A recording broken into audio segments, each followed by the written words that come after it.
There's probably people like me out here that watch this podcast and they're like, who's this guy? Like, why should I watch this episode? Oh, he's promoting a TV show. Like, tell me a little bit more about it. And then there's other people that are like my brother or my family that's like, hold on, you do podcasts? Like, where do I find it? I'm like, dude, it's like 7 years. It's 7 years. Come on, I've told you every day.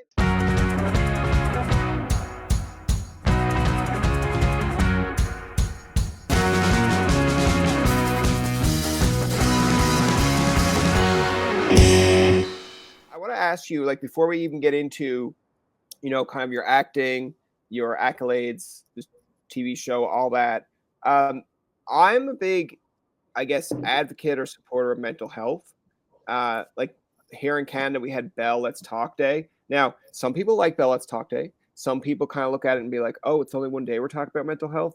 That's kind of not cool. I'm that one person that doesn't like the one day. I want to talk about it all the time. But I want to ask you, like, what got you involved in the mental health aspect? Because I only like to talk about it just because of my own kind of experience. But you've gone like way deeper, like a deep dive into it. You're like into psychology. I'm not doing all that. That's too much work for me. So tell me a little bit more about it. I mean, there's something very valuable about lived experience that no kind of studying and deep dives will ever really get you there, I think. But so I'm sure you have so much to tell me, and I can't wait to hear about it also.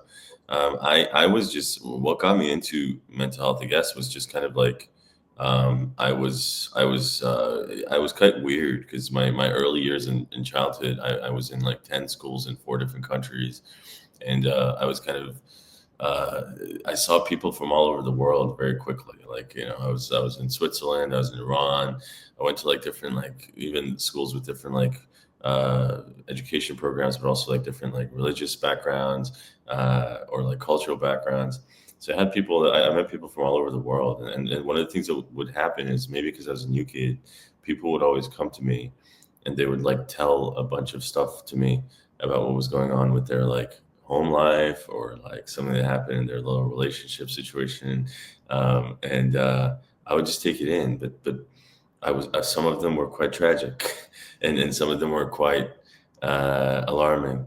Um, and so I was always like wondering, like, that sucks. Like, I wish there was more I could do than just like hear the story or offer like the sort of support of a friend, and like how much of an impact it's going to make in your, plans as an adult, kind of thing. So that's kind of the question I started with. And then when I was trying to make a decision of like life, career, all that kind of stuff, when I was a teenager and you get forced into that probably Yeah. prematurely, uh, I was like, what can I, what do I know that I want from my life? And one of the biggest things, like besides even a career, was that I want to make sure, like, we sort of leave it behind a little better than we started it, or I can.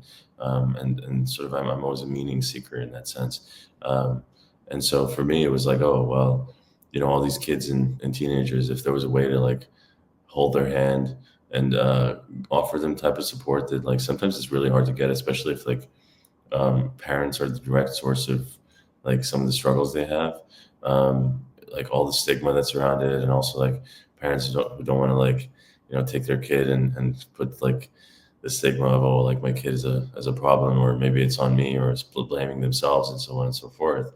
Um, I was like, what if there's a way to set up like a therapy center that makes it accessible?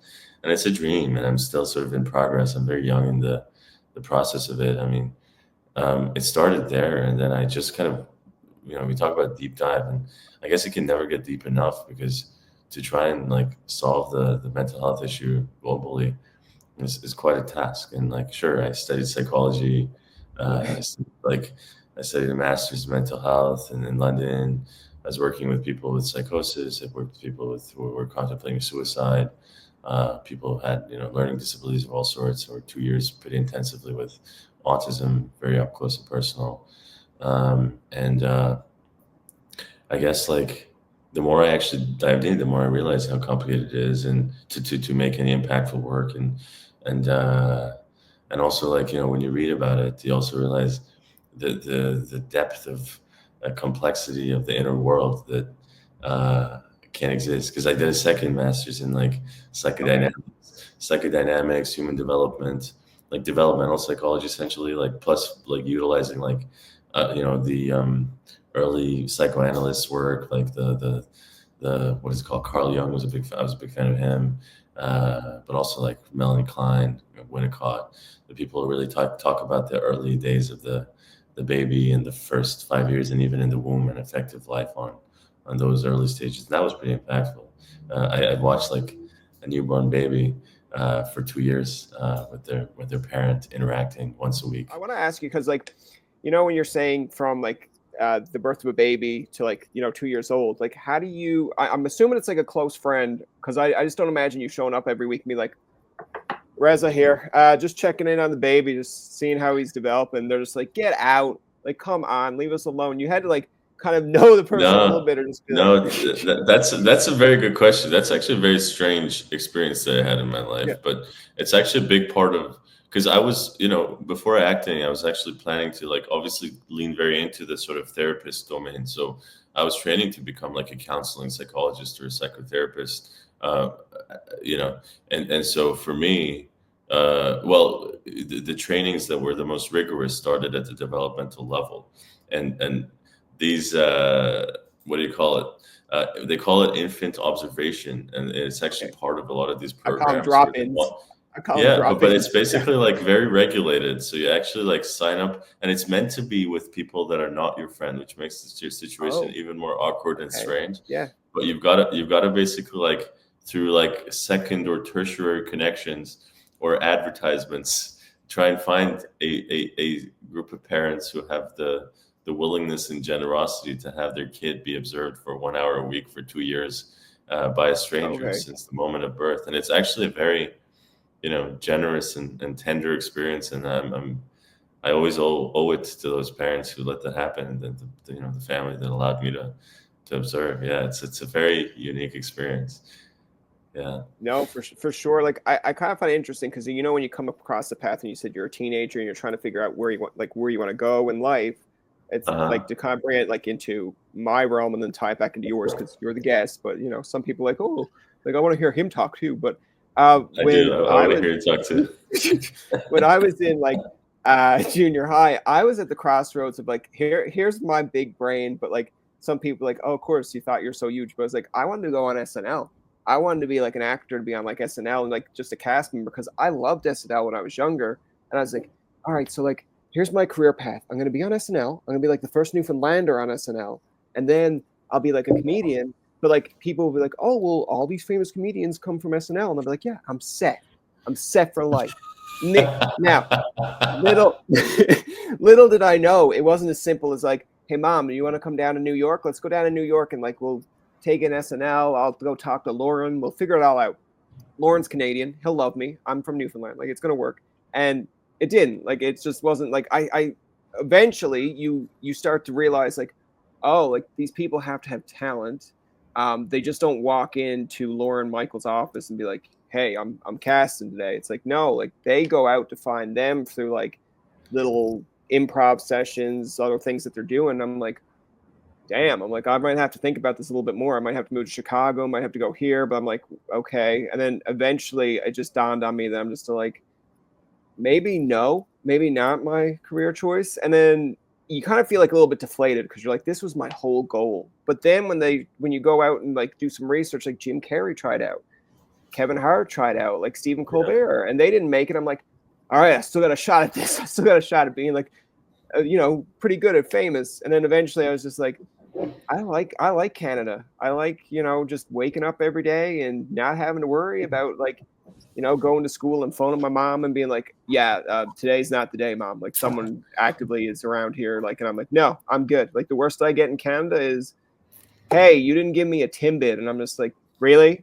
I didn't give you a Timbit. What are you going to do? They're like, I don't know. We're going to play hockey about it later. And I'm like, fine. Like I know I'm going home safe, but I eventually just turned it into like, I'll do podcasting. I'll do interviews because I like talking to people. And then some people are like, you talk too much. And I'm like, that's podcasting. When you talk too That's much, it is yeah. podcasting. You Yeah. have to talk. Yeah. Without talking, we're fighting. Yeah.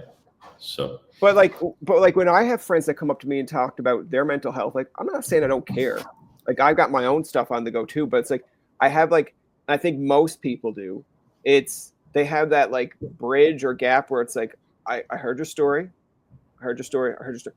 Okay, stop it, Steve. Okay, Steve, we're getting deep. I'm a little bit uncomfortable. Like, and you're not trying to be Yeah, mean, right? Like if yeah, Steve's like, man, I broke up with my girlfriend. Like everyone breaks up with their girlfriend. It's like, oh well, she was the love of my life. Everyone has the love of their life. And then it's like, I think I'm done. Like I'm done with life. I'm like, okay, Steve, let's pause. Let's bring it back. What drove you to this part? Like there's like 30, 40 other girls out there. There's plenty of fish in the sea. And he's like, yeah, and then you're just kind of like, I don't know how to help guide you through this. But if you're like, dude, I can't take it anymore, then that now becomes, in my mind, it's like Steve or whoever is kind of like, well, fuck, like I pissed him off now. Like he's no longer my buddy. It's like, no, I just don't know how to help you. It's like, and I don't want to be, the one that starts draining your battery. Like if someone keeps coming to you every time and talk, and the next minute it's like, I was up here. And now when Steve gives me a call, I'm like, I know it's about, oh no, I'm starting to feel sad. So mm, it's mental health for me is like, I'll talk about it. I'll do my best, but I'm not a professional. So don't come to me and be like, Brian, help solve my issue. I'd be like, Friends, go watch some Friends, go watch some TV shows that bring you some happiness, and then come back and talk to me. that's not a bad chat Yeah, though. yeah. I'll go watch when I'm depressed. I watch like How I Met Your Mother and Friends. The only problem is there's a big gap between Friends where it's just like laugh track, ha ha ha, Big Bang Theory, la la la, and then How I Met Your Mother gets really into it with Ted, and then Ted has his whole life of like, and I'm just like, and then I feel like Ted, and I'm like, oh fuck, I'm 30 odd, and Ted's talking about the one, and I'm like, where's my one? I'm like, okay, that's enough How I Met Your Mother today.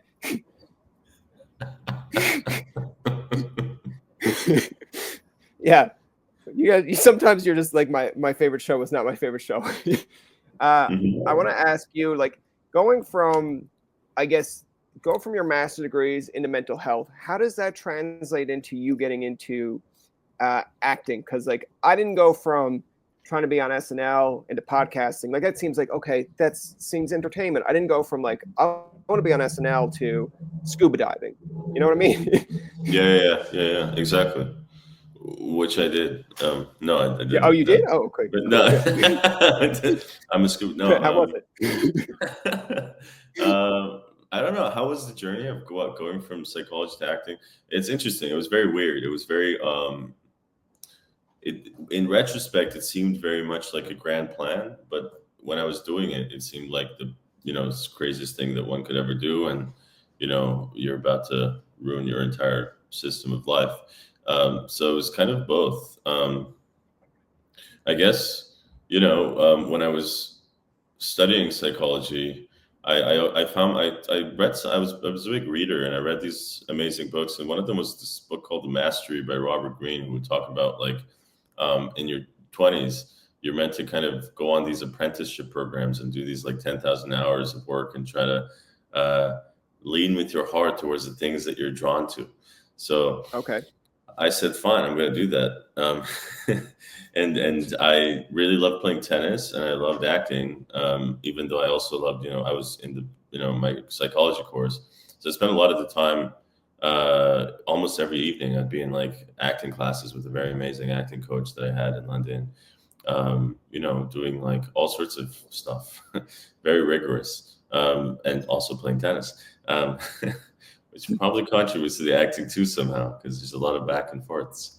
But I think that's how it started, and then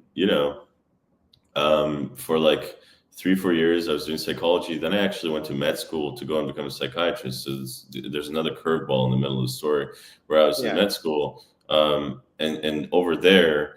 I was, very keen and hungry to be like the number one student and so on and so forth. But I found myself getting quite, what do you call it, like ill, but I wasn't even sure if it was illness because it was sort of a chronic fatigue situation where I couldn't actually Okay. like I would walk like for 5 minutes feeling like my muscles were melting, and or like I could like focus for 5 minutes and then I had to take like 20 minutes of sleep. So it was really weird. And it took a while to try and grasp what on earth was going on, and frankly it's still half a mystery.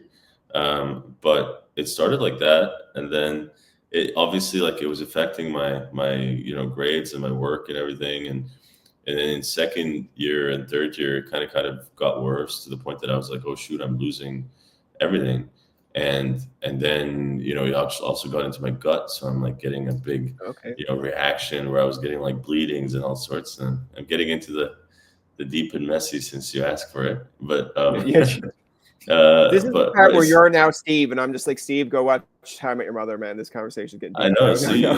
you told me about Steve, so I'm gonna kind of run on until you start giving me television advice. Okay. But um, so yeah, so you know, as I'm bleeding from my rinds, I was basically took the decision to take a break. And while I was taking a break, I thought about, you know, what is it that's given me fulfillment, that's going to actually like make me happy. And at that point, there was very little because things felt like a very dark tunnel.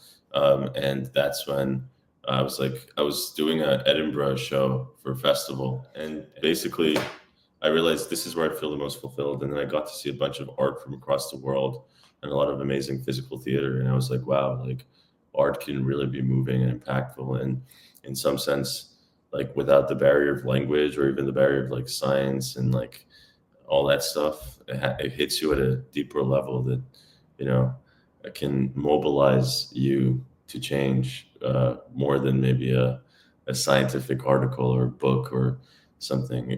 That's how I felt at the time. And so that's kind of what propelled me into auditioning for drama school. And then after that, things almost like spiraled very quickly in a very strange direction where very quickly I'm like offered amazing jobs back to back. And, you know, the prospect of going back to med school almost became impossible as a result. Okay. And then for a while, I was actually doing the two things at once. So I was also studying some of this second master's part time while I was also running around the world acting in different parts, because that's when they also almost coincided. Because the second project where I was observing the family and the baby and learning about the unconscious deeper sides of psychology, like that's the stuff that was actually really propelling me in terms of my preparation and my work in acting as well, because they do actually come quite hand in hand when you think about it. Some aspects of psychology, like the deeper stuff, I think is very Yeah. helpful when it's about like the individual and the person and their story and their, you know, shadows, what's behind this mask that we call our face. Yeah. Speaking of which, it's like when you're talking about the mask and like, you know, the whole psychology of things and like how the two can relate. I bet you there's a point in time that Jim Carrey wished that you were on set with him for The Grinch, Oh man. because I read that like they brought in stuff to like, it was like torture to try to get it all set up for him. And I'm just like, I think I read somewhere that it's like they had to kind of treat him almost like in the military, where it's like, because you're so many hours sitting there trying to get it all done. And like Yeah. as a child, you're like, man, that movie's great. But now when you like read about it as an adult, you're like, give that man like a medal, because I wouldn't be sitting there for 5 minutes trying to get all that green like fur on me, and he's there sitting there for like 40 hours. I'm like, 40 hours? Like, do you got him like Yeah. an iPad, get him some water, and this is all for a movie that's not 40 hours? Like, that's a commitment. But I want to mention to Thank you, you. like, I think the ideal role for you is like a tennis player that's like into med school. Like, if they ever come out with a show of that, it's just so like, and I don't see you cast, I'm just gonna be like, meh. Like, did he audition? They'd be like, yeah, and I'm like, and you heard his story, right? And they're like, yeah, and I'm like, Yeah, yeah. and how did you not cast him? He literally was a tennis player turned med student turned actor. Like, what are you Yeah, doing? And they're like, well, we who watches babies from time to time, you know, which no, we shouldn't really. exactly, you know. And then you look who's cast, and it's just like, yeah, we like Joe McHale. I'm like, but that doesn't. Why when you first start with any kind of new, I guess, job or like career path, there's always going to be like hiccups. There's always going to be like sometimes you go back in time with like a musician or an actor, and you see like their first time on stage or their first time in a TV show, and you're kind of like, wow, you've grown. Or the worst case scenario of like, you never changed. I don't know if an actor likes that. Some actors might be like, thanks, I stuck to my core. It's like, no, I'm telling you, you suck. Like you started and you didn't grow. And they're like, oh, okay, thanks. But do you remember your first kind of like credit that you were in or your first acting experience? And like, Was it good? Was it bad? Was it something that you look back on like with memory? Like, yes, like, you know what? That's where I started. Or you kind of like bury it. I don't know how you got that. Fine, like just dislodge it somewhere, throw it out a window. Yeah, I mean, that's a good question. I mean, if you're talking about professional credit, that would be something that happened after drama school. But I think, one of the, just to give you some more insider knowledge, I Yeah, guess, like there was a film I was doing before I even went to drama school because as a proactive, crazy person, I was trying to do 50 things at once. yeah. I was cast as this person in this indie film, which was about like homelessness in London. And I thought that was a very, I always want to do meaningful projects. And for that, it was really cool because I literally like went out into like the streets of London. I almost like tried living homelessly for like a Oh few wow. Okay. nights, which was like really scary and strange, and not even scary. It's more like it's a very enlightening of like the experience of people that you sort of walk by and sort of ignore sometimes, or can be snap at if they're asking for something. Yeah, And like a lot of research was really interesting because when you go into it, you sort of realize, man, like there's rats out there, and there's this it's cold, and people sometimes people just take things out on them as well, which is really horrible. But like what was interesting is also like the character I had also played piano and like sang and was kind of like using these like public pianos. So I was actually spending a lot of time even like in those public pianos, just like enjoying the experience of playing to people. And then some guy shows up who's a homeless person, and he like sat there after me. He's like asking if he could join. I let him sit wow. there, and he like starts like playing this beautiful piece that like my heart just died listening to it. And then he just walks away, and I just like I soaked every single thing that he gave. Oh, and actually no, before he walked away, he also told me his whole story, and the story also was I'm not going to share it, but it was very Yeah, painful. And you're like, and it was very unjust, and you're like, whoa, like when you actually like humanize and ask questions, um, yeah. a lot of these perceptions you might have, or even like a two-dimensional idea you might have about something can completely change. And so, I mean, that stayed with me. And I actually like based the whole character on him, and like even his walk and the way he like carried himself. And, you know, I think that that meant a big deal. And then when that film was screened, the other big impactful moment was that my mother, who was a painter and an artist and a big film buff, watched it, and I was terrified to death, thinking she's gonna like tell me that I'm the biggest failure of all to have abandoned med school to be an actor. And she was actually leaned in and said, this was really, really good. And she's very critical and she's very direct. So when she did that, then I think something changed where I started having faith and saying, yeah, like if she's honest and she's saying that, and also like, um, yeah, I just that gave me a lot of faith in the prospects of the future, and it also probably set me up to use the same spirit of inquiry when it comes to my acting. So I always try and go into very uncomfortable spaces and places, and really rigorously ask the questions until I can get that sort of weird, almost spiritual experience where the actual character in the reality of the world will find you. Um, in one sense or another. So Okay. yeah, All right. You need yeah. to brag about your mom being so proud of you. Like, geez, my mom's upstairs. Hold on. Let me just check to see if she's proud of me. Mom, I mean, you there? You proud of? Oh, never mind. She's not proud of me. as I was saying that, I was like, probably every single mom is proud of their kids. So maybe it's not as impactful as I thought. Not, You just get an not my epiphany. mother. Let me guarantee you, that's not my mother. Oh, she's Where not. she? We should, No, look, hold we on, should hold on. just Let me bring get her. her, No, no. bring her down here. Let's have a heart Yeah, to heart. yeah. Like, mom, I have a psychiatrist here. She'd be like, you did not tell me you signed up for I'd be like, no, I didn't. He's an actor. He also plays tennis. Do you want to talk about tennis with him? And then she'd be like, no. And I'm like, okay, well then there you go. It's funny that you brought like to kind of bring this into like a little bit of a lighthearted moment here with like parents. We actually did an interview with John Stamos like a few years ago. So this door is actually leads out to kind of our basement where like dad keeps all these tools. So I told him like I was doing an interview, so I had the door just I don't lock the door because I don't mind like if my niece and nephew comes down, whatever. So I told him I'm doing an interview. He's like, okay, cool. He don't care who the people are. He has no idea. So he walked right in the shot, like right past me, and then I was kind of like trying to cover up the screens so Stamos don't see it. And then Stamos is like, "Who's that in the background?" I was like, "Oh, it's my dad." He's like, "Get him on camera." And then I was like, I put the camera over, and then Dad can't hear because I got these in.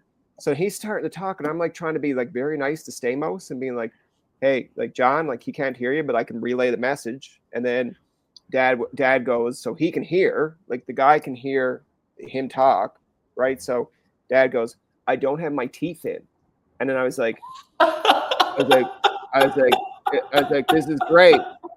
And then like Stamos goes, "Oh, that's okay," because he's super nice, and he's like, "It's okay, I don't got my teeth in it." I'm like, again, you guys are not understanding the message. Like he can hear, like he can hear you, but he can't hear you. He can see you, but and then I'm like, so eventually I just went to Stamos and like, listen, like I'll translate the message to him, and then I felt bad because then Dad, again, not knowing that he can hear him, was like, "Who's that? Who's that guy?" And I'm like, oh right, like you don't know who John Stamos is, but that's like a real humbling experience for John Stamos, for someone to say, "Who the fuck is John Stamos?" I'm like, never mind, Dad. I'm like, you're old. Like if it was my age and someone asked, I'd be kind of like, bang, like how do you not know Full House? But yeah, that's my so humbling funny. experience with parents. Like, yeah, they'll humble Yeah. you, they'll bring you down. Yeah. Is he coming around today, or is he going to come with his teeth or without? Is it I teeth I could day? ask. I mean, I got the door locked, so I mean, but he did knock before the interview started, and I'm like, of Wow. course, like just beforehand. Yeah. He'll have a grand conversation with you for sure. So I want to ask you, kind of getting into like, I guess we call it the meats and the potatoes of the conversation, getting into like the big meal here. Um, Tell me a little bit about The Chosen and like how you got cast into that, and like what happened with season 1, 2, and 3. They just didn't like, what happened? They just didn't like you. Did you come back and say, "Listen, boys, like I'm ready for season 4 and 5"? Like, did they just change roles? Did someone tweet something out that they shouldn't have? Like, tell us a little bit more to the details. No. You're asking a very interesting question, and no, well, I love the show, and basically, I really wanted to get on it, and then there was this, guy who was playing Philip before me, who had much longer hair, and Okay. I actually really loved his work, and then I basically took over from season 4. I actually haven't been told anything else. I just know that I joined in. It was very for me, from a personal point of view, it was very miraculous because I had no idea that Wow. could even happen. And uh, I really resonated with the character Philip. So the fact that I got to, come over and take over was kind of a very strange, humbling, and strange, Okay. honorable experience. I'm sorry, I can't really spill any more beans. I Okay. actually don't I know. mean, I was expecting like this Charlie Sheen type story where it's like, listen, the guy that used to cast, or the guy that was Tim, went off on Twitter and started going against the producers, and next minute it was a whole big thing. Then I got involved, and that guy doesn't like No, me, but yeah, I I like did. I Laura. actually wrestled him because I wrestled him in the night, and we basically like had a Oh, big bitch slapping experience. And I pulled his hair okay. so much that he lost it and ran away into That was into like Mars. a How I Met Your Mother Slapsgiving episode or something, where it was just kind Yeah. of like, where So you so challenged then him I to a tennis match, and he didn't know that you were yeah like a professional tennis player. Come yeah, on. and then I like I sent him to Mars, and now here I am. So if you Yeah. don't hear from him again, that's the reason. That's the clip we're gonna cut, and we're gonna use it like ET. You're like, do. It's like we sat Yeah. down with Reza, and Reza told us details, and then it's like people are like, that's not how he got cast at all. What's going on here? What, damage control. Jaya is on this now, right now, going like panicking. She's like, oh my god, help, no, get him out of here. So I want to ask you a little bit more. Like, it's I haven't sat down to watch The Chosen. I mean, I probably should, but like, tell me a little bit about like, because there's probably people like me out here that watch this podcast and they're like, "Who's this guy? Like, why should I watch this episode? Oh, he's promoting a TV show. Like, tell me a little bit more about it." And then there's other people that are like my brother or my family that's like, "Hold on, you do podcasts? Like, where do I find that?" I'm like, "Dude, it's 7 years." It's 7 years. Come on, I've told you every day that I do this stuff. And they're like, "Oh, I just thought you talked to yourself. That's why like we don't go down the basement at all." I'm like, "Oh, thanks." Okay. That's Yeah. like the Yeah. your response is like that meme I see on like Instagram where the guy's just on a hill and he's like, "Okay." Okay. Yeah. Yeah. I don't know. Like, okay, yeah. I mean, The Chosen is a great show. It's a historical drama about the time of Jesus through the lens of human beings that were around his time, and it's unique in the sense that um, it's trying to show the struggles of the human struggles that people went through as they were trying to grapple with this figure who was connected with the divine, as he Okay. says.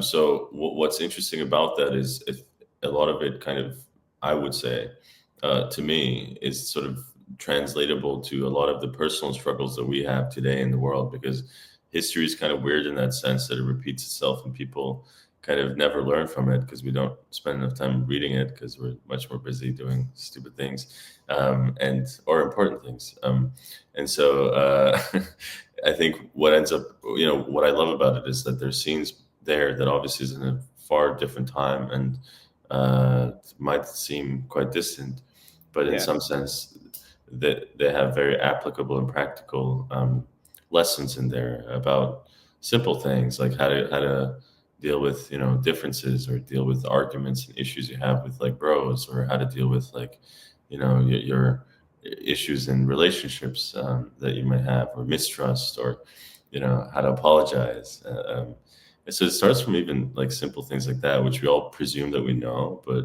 Yeah. sometimes it's nice to kind of see it from the outside. So I like it for that reason. And what else can I say? Yeah, season 5 is coming out. Season 5 is coming out in March, so that's exciting. Is it season 5? Season 5, yeah, season 5. Yeah, it's coming out. It's exciting. It's basically we're hitting the. Is it 6? Season 6 is coming out in. Okay. I'm sorry, I'm going nuts right now. No, no, No, that's we're okay. doing. Like We're you no, are, you're just trying to process it all. That's okay. I'm having a I'm just moment. trying to No, no, process. actually, wait. Give me a second. Season 5 is coming out. Season 6 is going to be shot soon. Not with Okay. the guns. That's Yeah. the answer. Okay, Yeah. you got it. I also want to ask you because I believe this was in 2025 that this is coming out, but like, um, it's the astronaut, I believe. Yeah. Tell me a little bit more about that because it seems like, see, most people's acting career, Reza, is pretty consistent into like one, like, you get cast in a certain role, okay? Like you're either comedian, sometimes you might do serious stuff. You just seem like this guy that's just like, all right, today I was in The Chosen. Tomorrow I'm going to be an astronaut. And in 3 weeks' time, I'm going to be a talking fish on a That's right. kid's special. Yeah. Like, come on. How did you know? I thought that was under wraps. The talking Inside fish. scoop, man. Look, Jay is right there in the chat. She's telling me, don't forget to mention about the talking fish. Daryl, the talking fish, coming to theaters 2026. I got you. Wow. Yeah. Yeah. Thanks. Yeah. That's There like you go. my biggest achievement so far is the talking fish experience. I'm so excited about it. Really? Oh, I'm doing a man. lot of I'm scuba diving to be able to interact with the Well, fish. it all ties in. You mentioned that at the beginning, so we're tying it all in. Great. Exactly. Uh, Yeah. but yeah, Um, like tell me a little bit more about tell me about the astronaut a little bit because like again, I'm not a big movie goer, but for an audience that's out there that like I have friends that anytime there's a Marvel movie, anytime like any movie comes out, they'll go see it, and I'm like, do you even know the premise? Do you even like see, I guess, a promo of it? They're like, no, man, I just want to go to the movie. I'm like, no, what you want is you want friends. You want like interactions. You want like yeah. a bond. They're like, nah, man, I just want to sit in the dark theater and watch stuff. I'm like, do it at home. Yeah, they don't have popcorn at home. You have to have popcorn too. That's how they There you make go. movies. Mm, They need to yeah, have the giant popcorn, butter. true, Are you more of true enough. They don't have the flavors, man. They don't have the not the flavors. flavors? No, yeah, exactly. And the Yeah. commercials before. That's my favorite. Uh, um, no, what? What are we talking about? Yeah. But um, tell me a little bit more about like that's the astronaut, like a little bit like how you got involved in that aspect. Because again, TV shows, movies, I feel like it's not that big of a transition because it's still acting. But I mean, some people go from the movie side and then they'll say, well, the TV side seems so much harder because there's a lot more, even though it's like mhm, might be a 20-minute show, it's almost like, oh man, we got to do multiple takes. There's like fans or an audience here that we got to please. Where a movie, it just feels like, okay, cut, we're done for the day. maybe it wasn't the best shot, but we'll try it again tomorrow. Like, tell me a little bit more, I guess, the difference and getting that role. Getting that role is an interesting question because I have no idea how that happened myself. Because I was, yeah. I mean, to be honest, in the spirit of trying to do very odd and different things as I normally tend to be, because I have obviously got a personality disorder that wants to venture off into very unknown parts. I'm joking, by the way. That's not true, but I do love I was to so interested in that. Come on.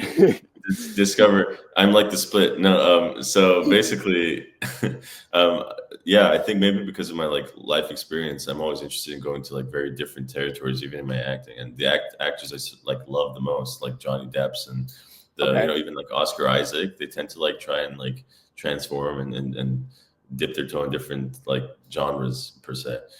So in that spirit, I'm always like telling everyone in my team and so on and so forth that I'm looking to, venture off to something as far different than the previous. In this case, from Philip, and even a lot of like socio-political, like Iranian, Middle Eastern stuff that I'd done before.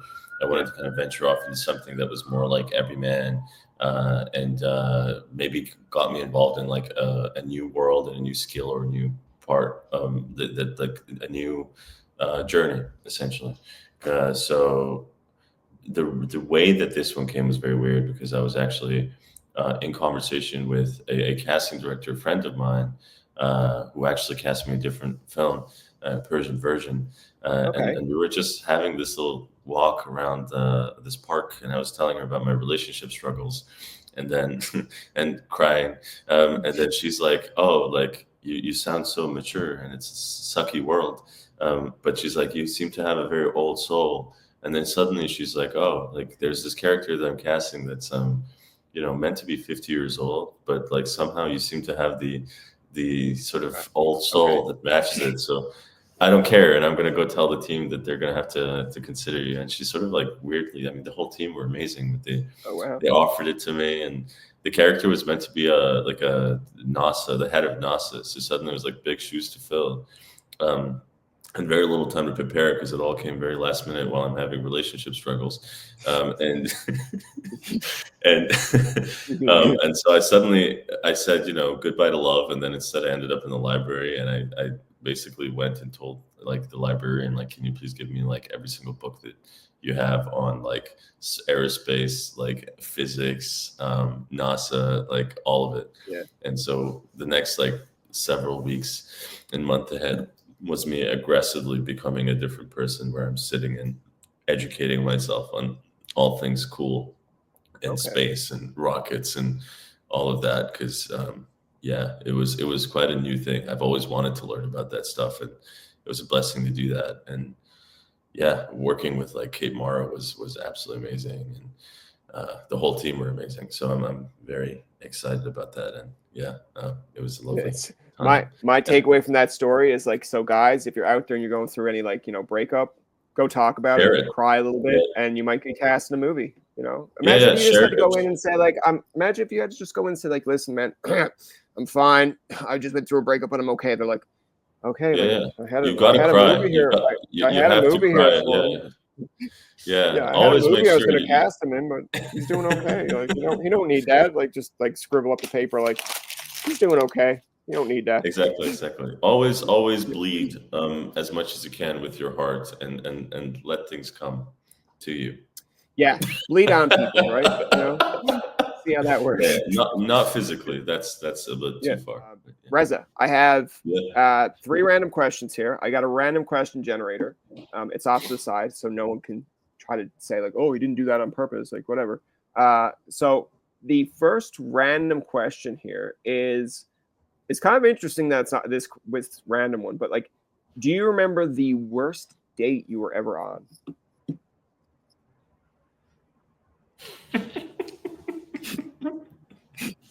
I told you it was Going through them. random. I'm going through them. There's quite there's quite a few.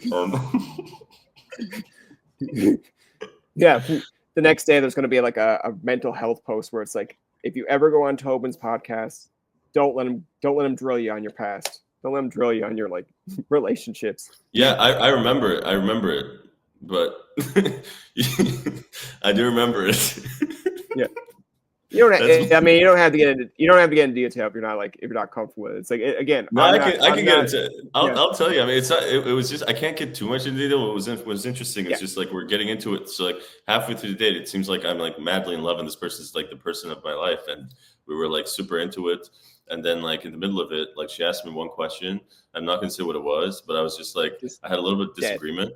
And this is no, glass. what it is it's an Oh. interesting point because it's actually like it probably hints at why I got cast in The Astronaut because of my struggle in the Oh. modern world. But what was Okay. interesting is they asked me a single question and I sort of had a particular disagreement. And like I think the modern world, one of the issues we have is like people can't have like nuanced conversations about the fact that you might have differences. And so True. the person literally like from a place of like a whole hour of like really getting to know each other, being warm with a single question, they decided like it was almost like a was it the dictator, you know, and they like cut Okay. the Oh, noose and gotcha. it was that kind of situation. So she just like got up and left, and I was like, wow, like that's so Okay. interesting. Like because one of my biggest things is always about like we can disagree, but we can actually have a talk and let's see how much we can like find bridges. But like Yeah. that one left me with a little bit of a like, oh no, like what's going on in this world kind of thing. Because I That's think like in these, the yeah, glass shatter moment, like where it's just like, like for her, it was almost yeah. like, and you're like, oh, okay, like Yeah, cool. yeah, yeah. It was really sad. It was a really sad moment, but the food was really lovely. So I'll remember Yeah, that. that's the takeaway. Stay positive, you know. Do you have say a favorite like comfort movie or comfort TV show? Because like I'll get into mine first, kind of give you a little bit of time to think. But Yeah, when I was sick in hospital, so I had like seizures. I had one when I was like 13. I could not for the life of me reach the goddamn remote to turn off the TV because it's like hung up in that little corner, and like you could beep like beep the nurse like come here, I need help, and then they're just like, is it anything like? And I'm like, no, I just need a TV show. Nothing. So I ended up watching on TBS Mr. Deeds. Like I like Adam Sandler, but like that movie, I was like, it didn't feel too Adam Sandlery, if you understand what I mean. Like it's not like yeah, yeah, constant, yeah. like real weird humor. And that's like my favorite movie. So like anytime I'm sad or happy or around my birthday or even around Christmas, I'll turn on Mr. Deeds and I'll be like, I know every line. I know like, and I like Winona for, her part in it. So I was like, it's a great movie. And some people are like, man, that's trash. I'm like, shut up. It's my comfort movie. What's your comfort movie? They're like, Care Bears. I'm like, and I didn't shit on your Care Bear movie, so stop. Like, Exactly. Yeah, yeah, yeah. It's no, I like it because you're also giving like an honest answer to it. Because people are like sometimes scared to like admit the truth of it. Because like my comfort film is very like depressive. Actually, when I'm thinking of it, okay, I'm like I have different ones. So like if I want to feel nostalgic, I'd go for like something more mainstream, like Pirates of the Caribbean. I love the pirate movies. I feel very resonating with. I resonate very much with Jack Sparrow and some of the other characters, including Davy Jones, because as you can tell, I'm okay, a romantic wreck. That's a problem. But then I think one of the films I find myself watching, it's really random, and I don't know if you've seen it. It's called Synecdoche, New York, with Philip Seymour Hoffman. But it's like I okay. think if I was a film, I would actually be that. It's like the weirdest film ever, where it's basically like it's just I don't know how to explain it. It's almost like a contemplation on human struggle. But I love it for that reason because you kind of feel like it's like a little warm hug to say, "Hey, you're not alone." So I love that. And then if you want a little more like squishy, like positive end, and also again maybe a niche choice, but it's like Life Itself is a very good film that I Okay. love, and it's like it's got Bob Dylan music over it, and it's this weird idea, like it's like a reflection on like what happens over 3 generations of life, and like the patterns. So you always realize that in the end, it's going to be okay as long as you like choose to, choose love, which is kind of a little squishy and moist and probably very wet and slightly cheesy, but we need that. And our burritos, they can become very Yeah. delicious. So yeah, Yeah, for yeah. for sure. See, Uh the I didn't diss the your movie and you didn't diss mine, so we're great. No, I mean, you know what? That's the problem. We got along too well. I have to come up with something now to delete. No, the last question I have here for you is this one's up your alley, I believe. Because I like if someone asked me, they'd be like, you came to that answer shockingly quick. Like, did you know this? I'm like, man, I've thought about this since I was 5. But if you were to kind of create your own TV show or movie, like what kind of like role would you play, or what would you want it to be essentially about? Like when someone like, I know it's a specific question, but if someone's asked me, I'm like, dude, I like to be in a sitcom. Like, I don't care if I'm the main character or the main character or a friend character. Like, I would just like to be in a sitcom where I can make some people laugh. And then, ET would talk to me, and then they'd be like, man, he's not what we thought his character was. And I'm like, oh, okay. I'm like, I don't know. Are you telling me that I'm not as funny as the character? And they're like, no, not at all. You suck. And I'm like, oh, I guess I got to progress somewhere. Yeah. Or you make it full circle and go back to Saturday Night Live. You never know, Yes, I don't think there's ever been an actor that's gone like to TV to go into SNL. So maybe I could do that. That would be like the first. I'd be like the Newfoundland that failed at TV, but he's doing okay on SNL. I'm just like, that is like the worst caption you could have given me. Why didn't you just say first Newfoundlander on SNL? That would be great, and then people can deep dive into that. But no, you had to start with a negative and try to make it a positive. Like, come on. Yeah. I mean, that's a good question. I don't know. What would I do if I was going to like write something? I've always been thinking about writing stuff that is to do with like psychology, in the sense of like, maybe like adults who are like having the minds of children, or children who have, minds of adults or something. I'm clearly like not very good at like holding on to my own ideas, because I've never actually given a stab at it. But that's the kind of weird stuff I'd love. And if I could like be in something, I like complicated, dark characters. So like anything that resembles the Joker is very fascinating to me. But also like I love directors like Charlie Kaufman, who kind of again go into like really weird contemplations of life. And it's like a weird thing where it's like people who are struggling to make sense of the world, and they have wounds, and they're trying to figure it out. Paul Thomas Anderson does the similar kind of stuff. So like one of those kind of weird films, or like even like some of the Danish and Scandinavians, they make amazing stuff. Like Thomas Vinterberg is one of my favorite directors, who did like Festen, which is this really weird film where it's a celebration of someone's birthday that then turns into a very strange, reveal, which I will not say. So stuff like that, stuff that like really like hits you in a very odd diagonal angle, like a like a sharp knife that came from nowhere straight into the kidney, sort of thing. Okay, yeah, that sounds interesting. This isn't the best one, but I'm going to use it. If you could live anywhere else in the world right now, where would it be and why? Oh man, that's a good question. Living. I don't really like living anywhere anymore. But okay, if all right, Ted. I live in the moment. My parents live in Ohio. Okay, whatever. To be honest, no. I mean, I don't know. I think to visit, I would love to see India. So maybe I would go there and then just like disappear in the mountains or something, or do some meditative retreats. I actually know a friend who's there right now and sending pictures and videos, and I get really jealous. So that would be maybe one. Other than that, maybe like places like Austin seem like a cool place to go. So I've been curious about that recently.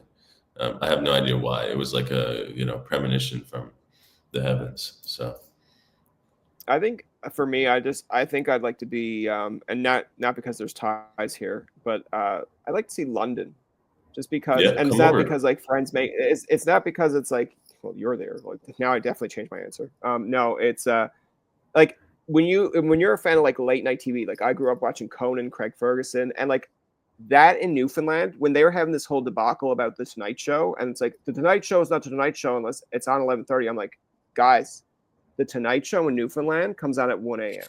It's already the Tomorrow Show.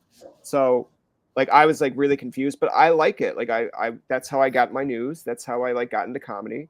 But then you turn over on like the UK, and there's like Graham Norton. Their late night show is considered like 10 o'clock at night. I'm like, man, that sounds ideal. Like I'm older, and I'm like 10 o'clock late night show sounds great. But it's just the atmosphere. It's a little bit more like you have different actors from different parts. It's not like they're all comedy. And they just get along. And it's just more friendly. Like I think I seen one where I can't remember the whole guy's name, but he's like a famous singer, Lewis. I don't know his name. He has like Tourette's.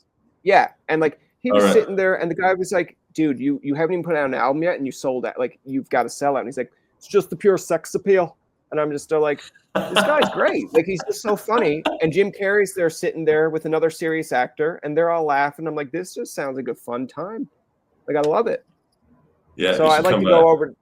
Yeah, I like to go over to see like kind of like the late night aspect of that and like just the scenery.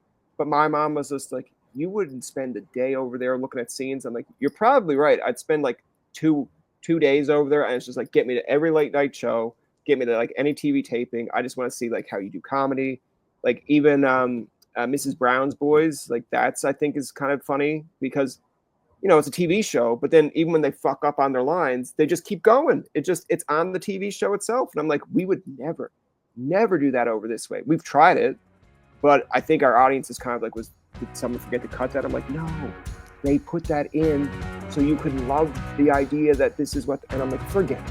Like, you're not of the mindset, no.